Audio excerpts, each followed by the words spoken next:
Hi, I'm Elisa Wolf, and welcome to my classroom.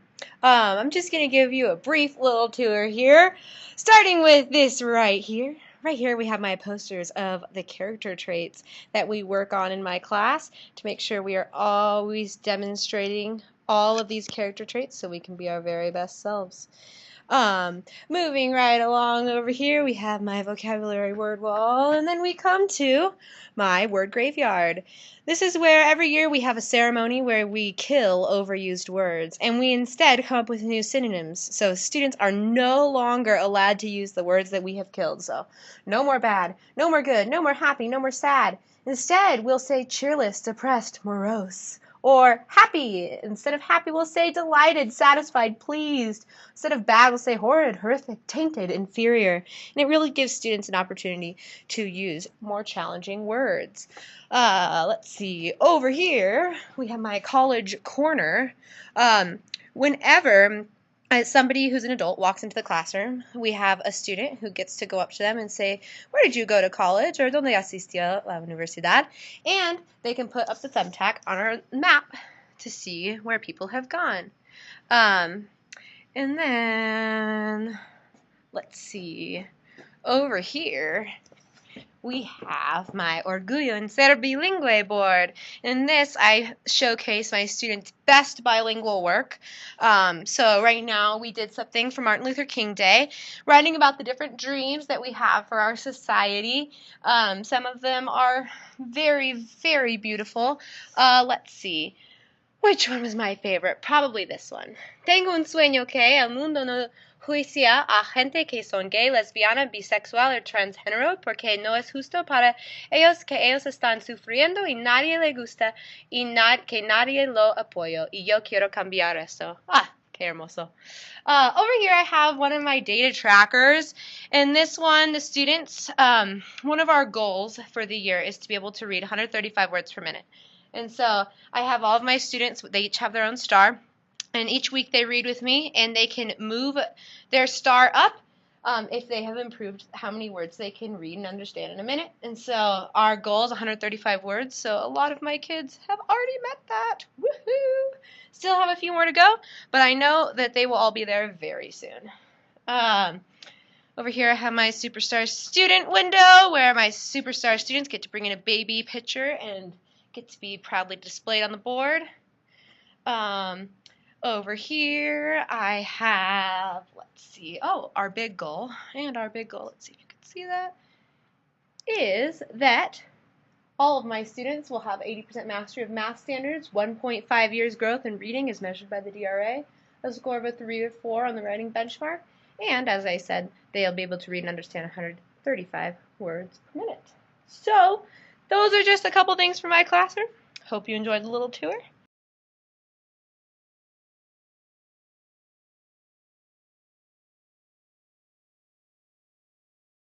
With our 3 deep breaths. Cross your arms and your legs. Close your eyes.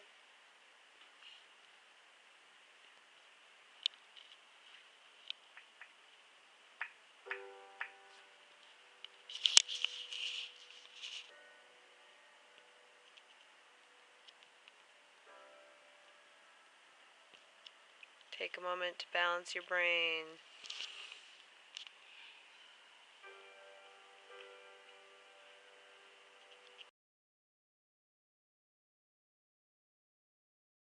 Do we have anybody who has nominations of the character traits? Piedad.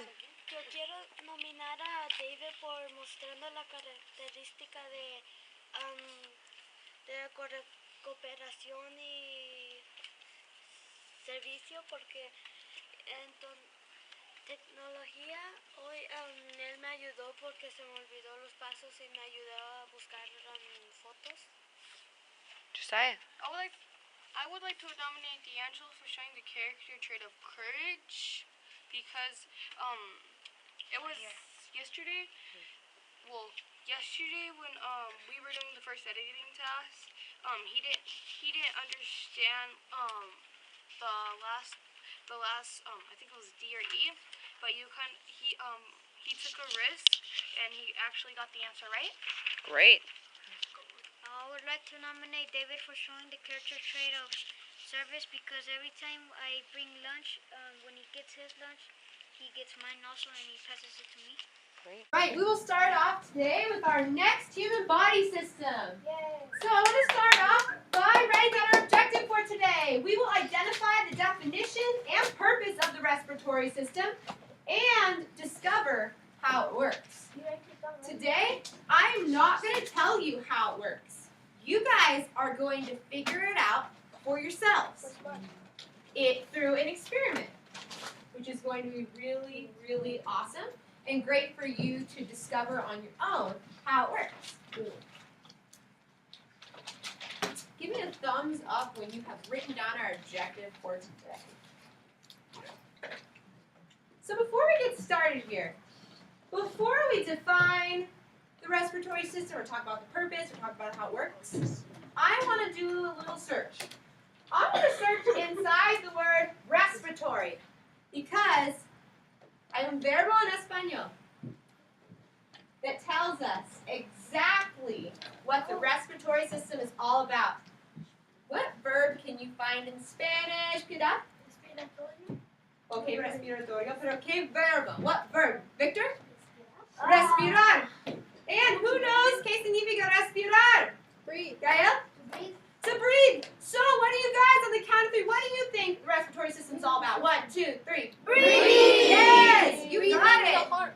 So, that's fantastic because with your knowledge of Spanish combined with your knowledge of science, you already know what the respiratory system's all about. It's about breathing. You got it. So, all right, so we all know that it has to do with breathing, but my definition is going to be more specific, okay? So, my definition of respiratory is the breathing system of the nose/mouth, the trachea, and the lungs that bring oxygen-rich air into the body and carbon dioxide out of the body.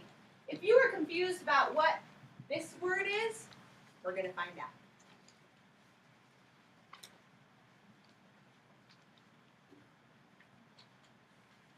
Your respiratory system is more than just your lungs.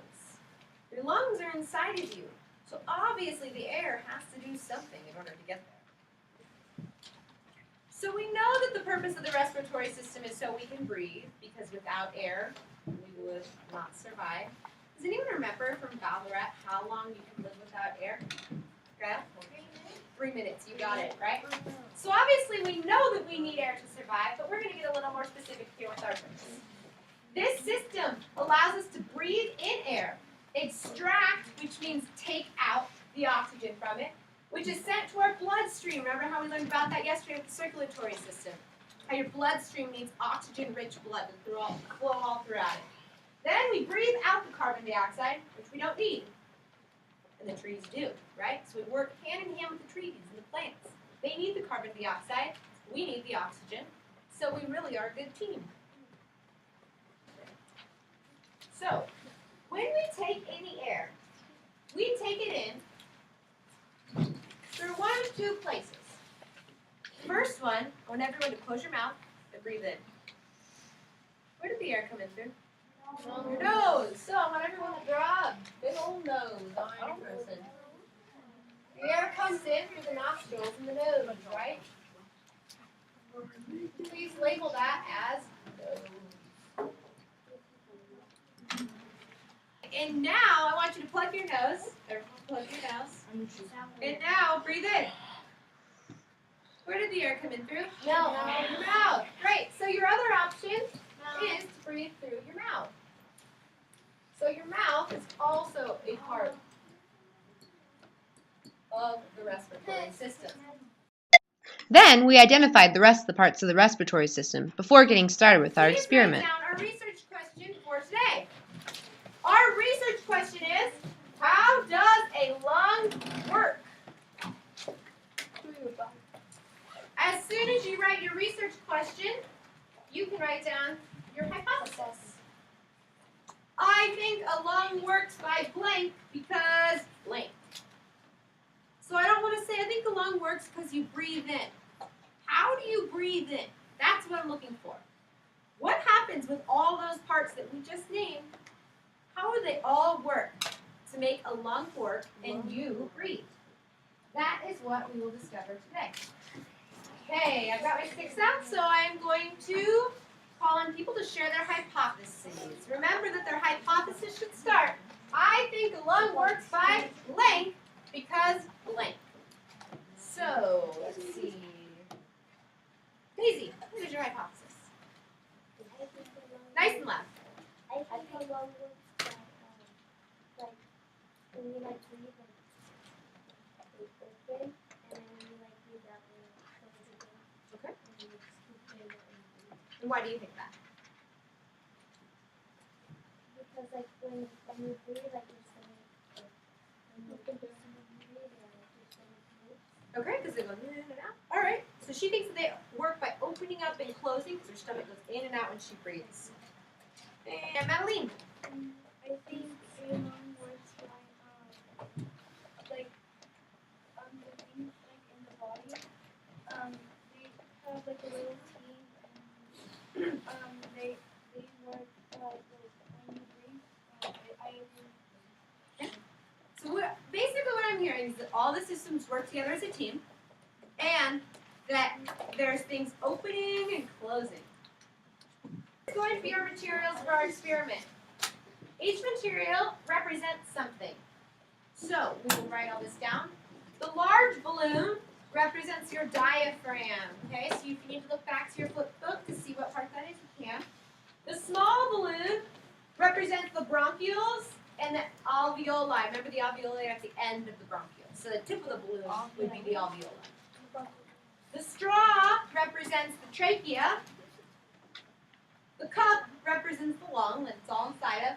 Verband is just to help us attach things.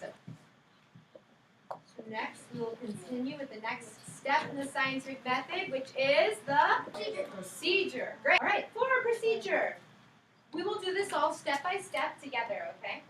First thing that you're going to do is you'll attach the bronchiole, or the slash alveoli, which is the small balloon, to the trachea, which is the straw.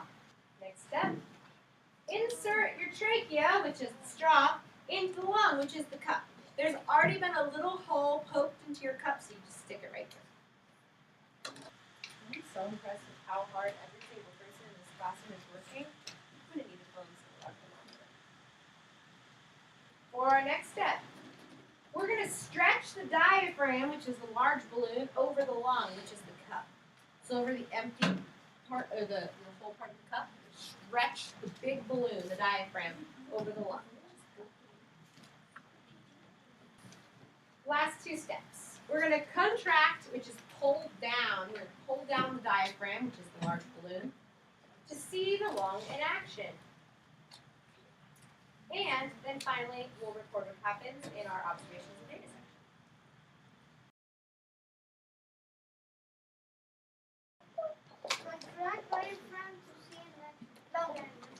Okay, so contract, pull down the diaphragm.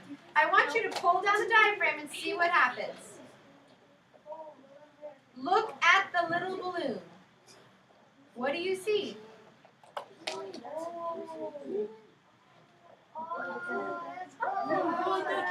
need help?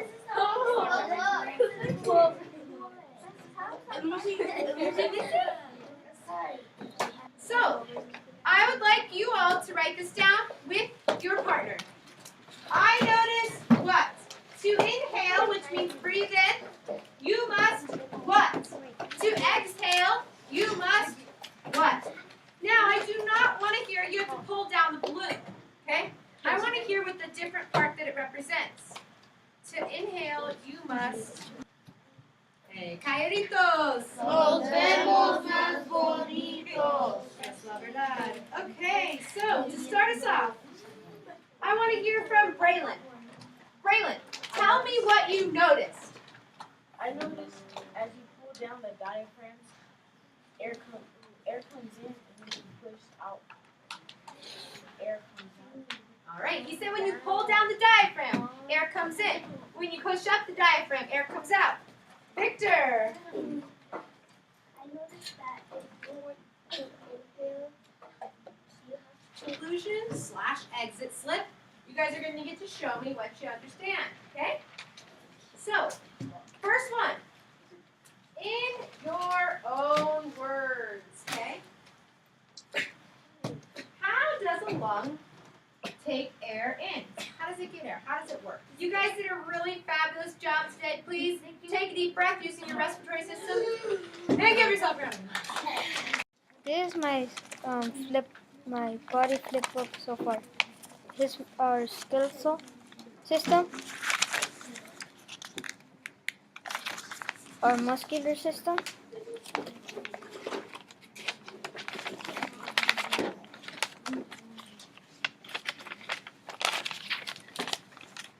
our circulatory system,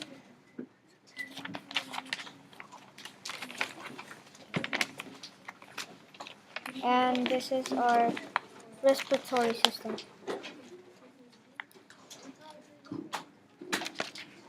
Thank you. I know that you all are going to be demonstrating the character trait of respect and cooperation as we learn about our next story, which is called The Universe. Before we get started, I have a table point for our table 2 because everyone at table 2 is sitting like a star on the carpet. Alright, so let's remember what our objective is as we read the story. Today we are going to be working on what comprehensive strategy? Angel? The comprehensive strategy we're going to be using is classify and categorize. Classify and categorize. Fantastic. And what kind of a thinking map are we going to be using to classify and categorize? A tree map. So, as we are reading, we're going to be sorting the information of whatever we're learning about into some sort of a tree map, right? So as we're reading, we'll see what kind of a tree map we can make to help us understand this fascinating story. So, I'm very excited about this story. It really is quite interesting, and I think that you all will like it a lot. So, the story begins on page 352, and I see that Vivian has a book open to page 352, as does Kevin, Derek. Fantastic. So, this is an expository text. Is this fiction or nonfiction? Thank you, Tiara. Non-fiction. Nonfiction, you got it. So is it fake or real? It is Real. That means that every single thing that you read about in this story today, it really is out there in space. And get ready because this story has a lot of things in it. Crazy. So, as we are reading this, everyone show me with your hands what you're going to do if you hear a vocabulary word. I see almost everyone doing it. Just waiting for one more person. Great. And if I pause while reading, what do I want you all to do? Say the next word. You got it. Let's go to page 354 and begin our story. The universe is everything that exists now and in the Past. It includes the book you are reading and the ground beneath your feet, the animals and plants, oceans and continents, planets, stars, galaxies, and the vast reaches of Space. You are truly part of the universe. Every atom, particle within you is billions of years old. I thought you guys were all 10. Yeah. I'm like, Well, everything on this earth, everything in space, everything in your house, everything in the classroom, everything on the planet Mars is part of the universe. Everything. And the universe has been around for billions of years. How many zeros is there on a billion? Right, keep going. There's 9. Oh my. Billions. So that means maybe it's like 7 billion or 9 billion, right? Billions of years. Okay, third paragraph here. There's no zip code for the universe. But, of course, if there was one, it might be infinity, which is the symbol for infinity. So, what word did you hear, Delaney? Our gesture for infinity is? Well, who remembers the definition of infinity? And Jovan? It has no limits or Something without limits. You got it. It's never going to, just like if you were to follow your pencil around this shape, it would never stop. That's just like infinity. To classify and categorize some information here. Okay, I'm going to have 2 categories here. You guys are going to help me fill it in after we read this next paragraph. Are we ready? Last paragraph on page 355. Mercury, Venus, Earth, and Mars are the closest to the sun, and they are called the inner planets. These rocky planets are much smaller than the giant outer planets, Jupiter, Saturn, Uranus, and Neptune, which are made mostly of gases. Pluto, the outermost and smallest of the planets, is 3.6 billion miles from the sun. And I thought we are going to classify and categorize the E. So, I want you to turn and tell your partner, sitting next to you, everybody give a high five to your partner. I want you to turn and tell your partner, what two categories, based on the text, should we put as our two categories for the planets? Okay, what do you guys think? Go.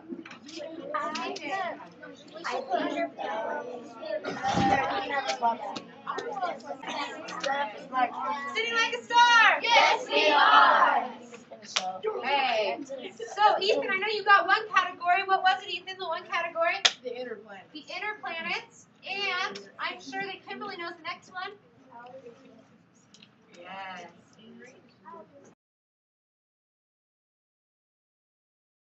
Vamos a hacer inferencias de cómo se sienten las personas.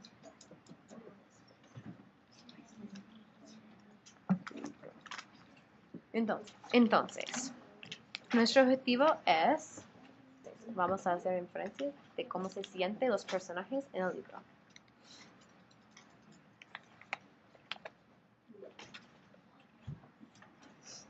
Y para empezar, ¿quién puede decirme qué es una inferencia? Es a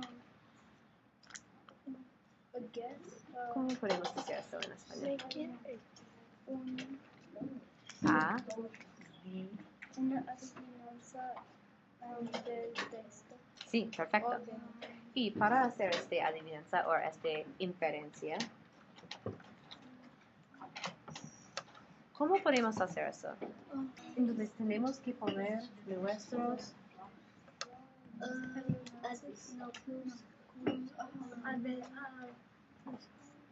Detalles, pistas. detalles, está bien. Detalles del texto. ¿Ok? Entonces tenemos que poner nuestros detalles de texto y con eso podemos hacer la inferencia, nuestra adivinación. ¿Todo bien? Ok, entonces, para practicar esto, yo tengo un ejemplo. Ok, mis detalles de texto son porque Charlotte se perdió el uso de un ojo. Yo infiero que Charlotte se siente muy desilusionada porque ahora ella no puede hacer su trabajo muy bien.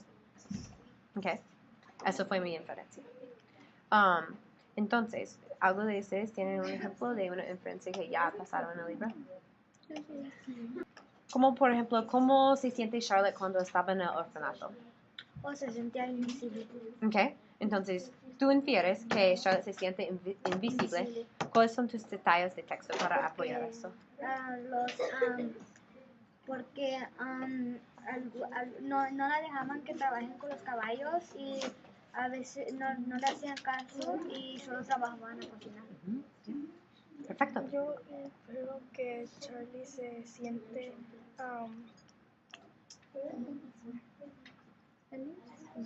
asustada ¿Cuándo? cuando se iba a escapar del orfanato Ok. porque Hayward le ayudó. Sí, Hayward podía decir que se escapó. ¿Tú tienes? Cuando Charlotte estaba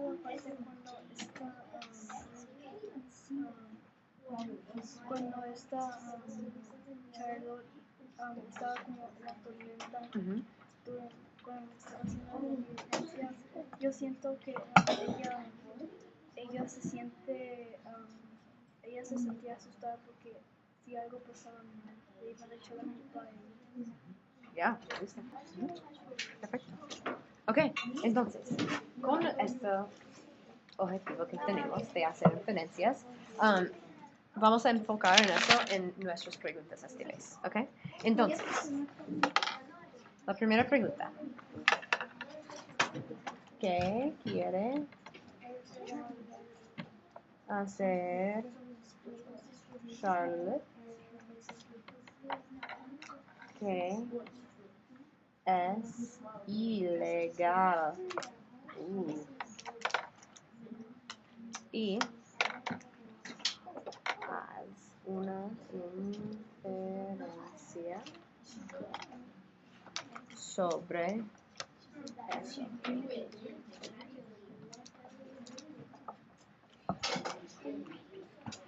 Entonces, Charlotte quiere hacer algo que es ilegal. ¿Qué quiere hacer? Y haz una inferencia sobre eso. De cómo se siente o cómo se siente alguien.